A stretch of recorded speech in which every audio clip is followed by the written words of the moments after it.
چرا تو تیز میای و تیز میروی خانه خود؟ من که عاشق چشمات شدم ای همسایه خوب.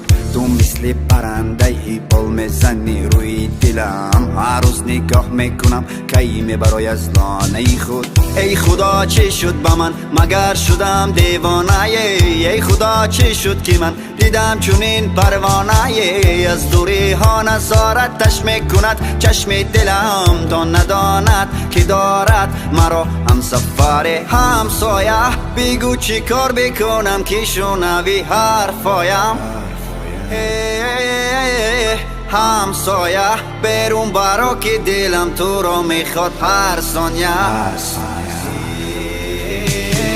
دیوانه تر میشم من، دیوانه تر به ماه نظر میکنم